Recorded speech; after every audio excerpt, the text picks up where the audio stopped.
Our story begins with a beautiful rhythm and cadence in the book of Genesis, the book of beginnings. It says that in the beginning, the earth and the earth,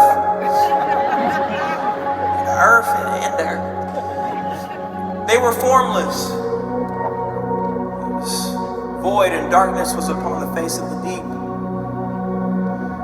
And the Spirit of the Lord actually hovered over the darkness until the Lord spoke, "Let there be light." And there was light, and he separated the light from the darkness.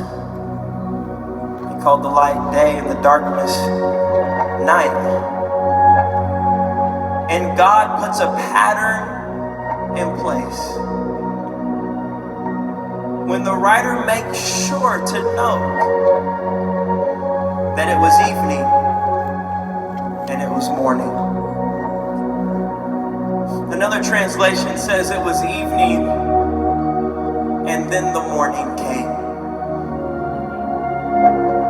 God continues to create in day 2 and day 3 in the same rhythm, the same cadence, the same poetic effort. It was evening and it was morning. It was evening and it was morning.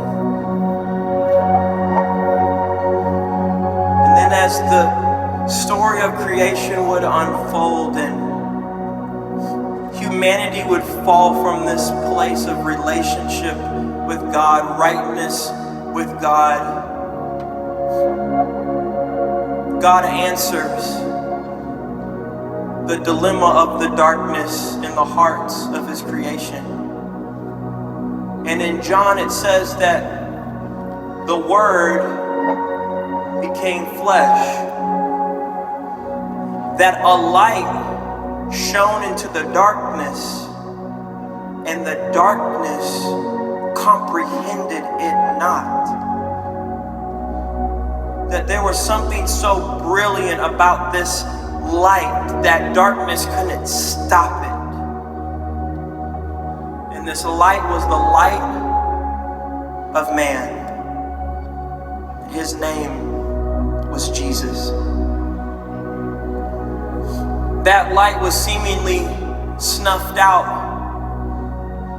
on Calvary's cross, where the evening came and our Savior breathed his last breath. They put him in a dark tomb. It was evening and it was morning. Nothing changed.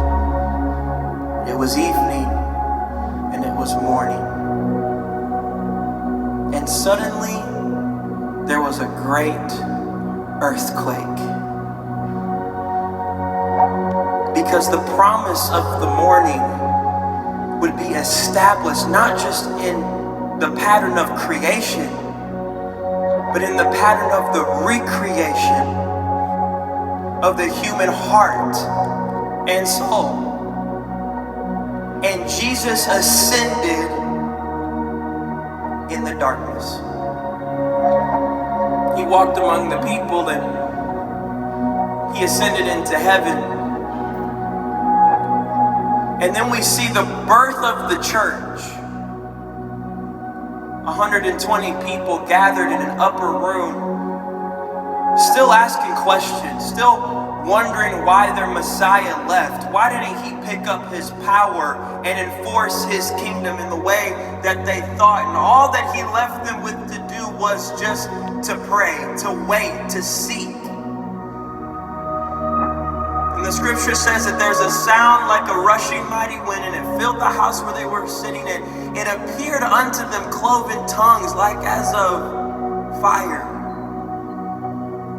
Another light in the darkness of their doubts and questions, their quiet faith to just wait and pray. In the midst of this conversion and the birth of the church, and things are beginning to happen, people are being baptized and added into this beautiful narrative of the redemption of humankind. And there's a particular individual by the name of Saul.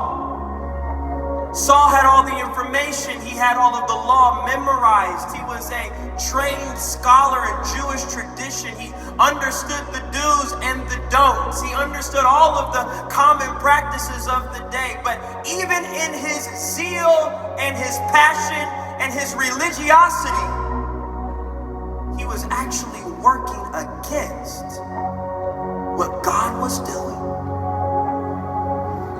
Until on a Damascus street, he had an encounter with the light. And the light stopped him in his tracks, knocked him to his feet, and all of a sudden, he was blind.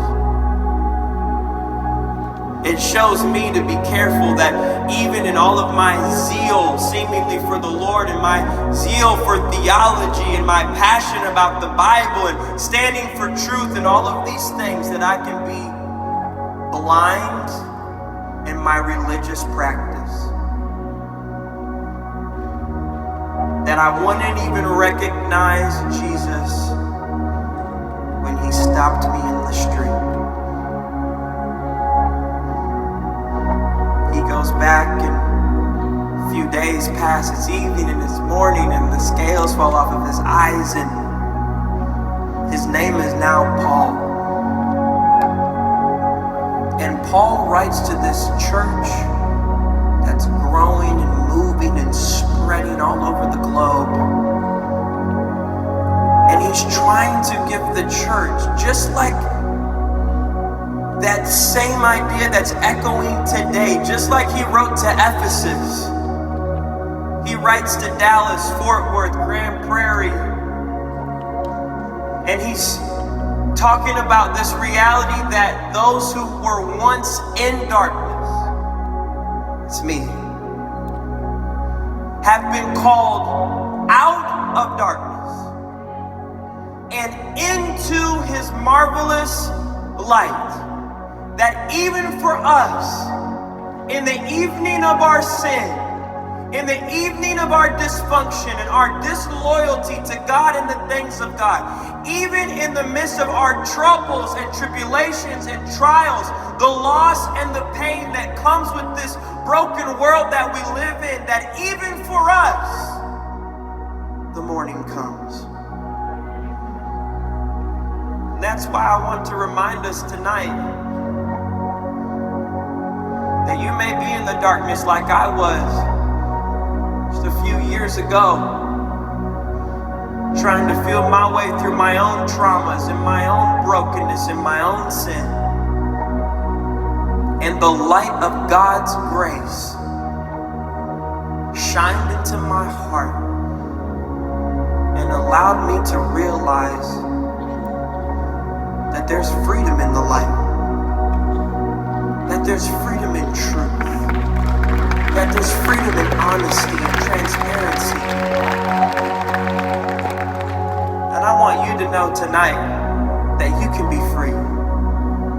That the sun is rising in our lives.